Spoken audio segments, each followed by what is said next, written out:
The mother's heart raced as she dragged her son from the river, his small body drenched and cold. She dropped to her knees beside him, gasping for breath, her eyes scanning his pale, lifeless face. His skin looked strange, almost translucent under the dim light filtering through the trees. His eyes were vacant, fixed on the sky above. "Jacob," she whispered, shaking him gently. "Jacob, wake up." Her daughter stood frozen a few feet away, her small hands covering her mouth. "Mom. Something's wrong with him. Ignoring the fear in her daughter's voice, the mother reached out to touch her son's arm, desperate to pull him close. But as soon as her fingers made contact with his wet skin, a sharp, burning pain shot up her hand. She recoiled, gasping in agony, cradling her hand.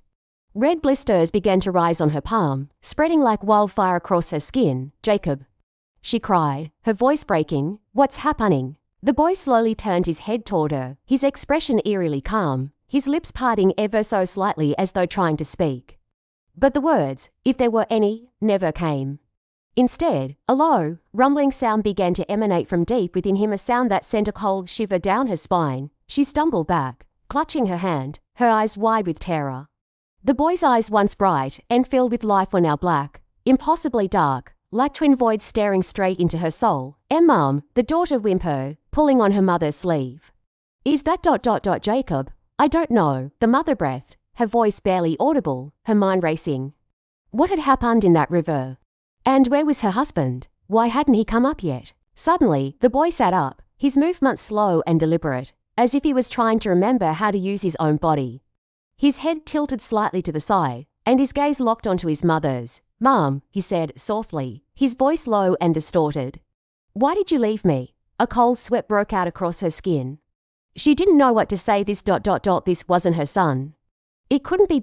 As she backed away, the boy stood up, his soaked clothes clinging to his tiny frame, water dripping from his hair and down his face. The river water pooled at his feet, but it wasn't clear anymore. It was black, like oil, staining the ground beneath him. Jacob. She whispered again, her voice cracking.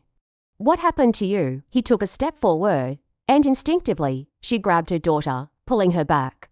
The burning sensation in her hand had worsened, and now it felt as though something was crawling under her skin, spreading up her arm. She looked down in horror to see the skin around the blisters turning an unnatural shade of grey, the flesh beneath pulsing as though something alive was moving beneath the surface. "Mom, we have to go," her daughter cried, tears streaming down her face.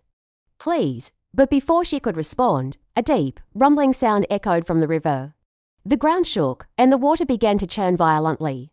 Something massive, something ancient, stirred beneath the surface. The mother glanced toward the river, her heart pounding in her chest. The boy smiled, but it wasn't a smile of comfort. It was cold, empty, and far too knowing for a child. "He's coming," he said softly. The mother froze. "Who's coming?" But before the boy could answer, the water erupted. From the center of the river, a massive form began to rise, its silhouette dark and indistinct against the night. The air grew thick, heavy with the scent of decay and wet earth, and the temperature dropped sharply. A long, twisting appendage emerged from the water, sleek and black, like the tentacle of some nightmarish creature. It snaked across the surface of the river, moving toward the shore where they stood. "Run!" The mother screamed, pulling her daughter with her as they sprinted toward the trees. Her heart raced, and the world blurred around her as panic took over. But as they ran, a horrifying thought crossed her mind. Was that just the boy that had changed? What if What if her husband hadn't come back because he had become something worse?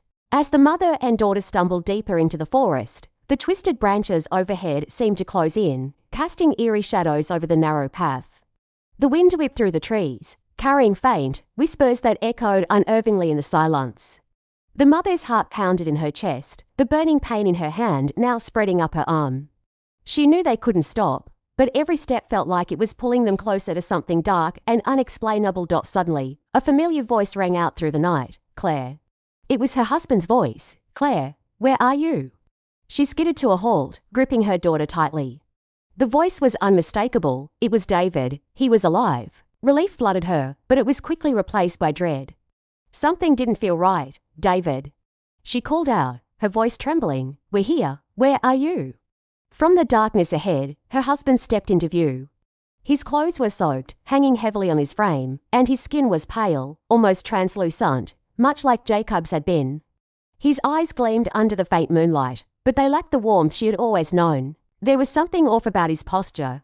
Too, his shoulders were stiff. His movement slightly jerky as he walked toward them. "Claire, thank God," he said, his voice smooth, but his smile too wide, too forced. "Where's Jacob? Is he safe?" She stepped back, pulling her daughter behind her, her instinct screaming that something was terribly wrong. "David... what happened to you?" David's smile faltered for a brief moment, but then he took another step forward. "It's me, Claire. I'm okay. I managed to get out of the river. We need to leave this place. There's something... evil here. We need to go, now." The mother's breath caught in her throat. His words made sense, but his eyes... they were different. The same unsettling emptiness that had filled Jacob's eyes seemed to glimmer in David's gaze. Her daughter tugged at her sleeve, her voice a whisper. "Mom, don't go near him. He's not right." Claire's heart twisted. This was her husband. How could she doubt him? But then, Jacob had looked like her son, and that had been a lie. David reached out toward her, his hand pale and dripping with river water. "Come on, Claire, trust me. We have to leave. Now." The mother's stomach lurched. His hand... it looked wrong. His fingers were slightly elongated, the skin too thin, almost translucent. And then she noticed something that made her blood run cold. Tiny, black tendrils, like the ones from the river, were curling around his wrist, disappearing into his sleeve. She stepped back. "What happened to you, David? What's in the water?" David's smile slowly faded, replaced by a cold, calculating expression. "Claire, don't make this difficult. Come with me. The river... it's part of us now. It's in me. And soon, it will be in you, too." Her heart raced, every nerve in her body screaming to run. "No," she whispered, her voice shaking. "You're not David." His smile returned, but it was colder this time, predatory. "I am David," he said, stepping closer. "But I'm more than that now. I understand things I didn't before.